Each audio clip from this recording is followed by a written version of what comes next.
Hey guys, it's Epic Underworld. Today we show you a new archetype for the game. This is called the Cloud Archetype. It's a 10 card archetype so far, and this is in the new set 2, core set 2. So you guys can pull these in packs or play them on tap. You can build a whole deck around them. There's enough cards to do that, and they're a pretty fun playstyle. So starting off, we got Cloud Blaster. This isn't too related to the clouds, but it's a very good card, and I thought I'd show it. If your opponent has more points than you, and they have three or more creatures in play, you may kill all of their creatures that are currently in play, which is a really good card, but it's really good for coming back if your opponent's winning. We got a basic Cloudian Axe Thrower.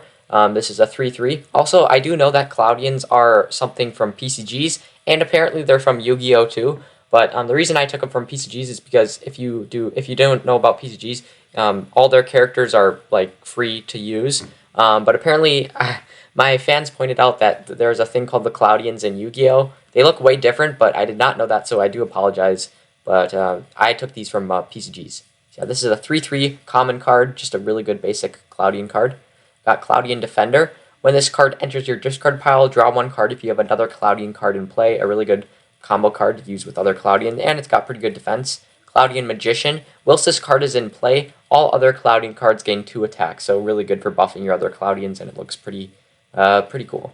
Got the Boss Monster. We got Cloudian Megatron. Doesn't really have an ability, got some cool flavor text, but it's a 7/5, which is pretty good. Cloudian Pirate, one of my personal favorites. If you have a Cloudian card in your hand, when this card enters your discard pile, you may destroy target creature. Really good for combos, and it's only 10 points for being able to destroy. Cloudian Spearman, interesting ability. I don't know how many of these you would want to run in your deck, but I recommend running 3. Whilst this card is in your discard pile, you may add 2 life to target Cloudian creature once per game. So if you have 3 different Cloudians, they all enter if you have 3 different Cloudian Spearmans and they all enter the discard pile, you could add up to like 6 attack or 6 life to one of your cards, which is really good. Cloudian Swordman, he's a 1/1, which isn't really good, but when he's in your discard pile, he gives all other Cloudians ability reach, which basically means they can attack directly, even if your opponent has creatures in play.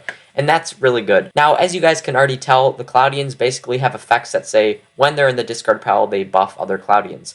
That's not true for all of them, but that's kind of the theme of the Cloudians I was going for. Next, we got Cloudian Viking. This is a very strong one. When played, you may add basically a 1/1 token creature if you have a Cloudian creature in your hand, which is pretty good. The token creature does not need a creature slot to be played, so that's even more impressive. So you can play like 2 of these and get 2 other tokens and have a huge board state. Last one is on the Underworld Gate of the archetype. This was designed by Gadolinium. He was one of our card art contest winners for the Gate Design Card Contest, and this was one of the winners. You got the Pirate Cloudian and the Cloudian Spearman here, and yeah, the Underworld Gates. It doesn't matter which one you use, but I do like how this one is Cloudian themed. So I think he did a really good job on that, and you guys can add him to your deck. So yeah, that was the whole Cloudian archetype. Thank you guys so much for watching, and I'll see you in the next Epic Underworlds video. If you have any comments or questions down below, make sure to comment them so I can respond to them.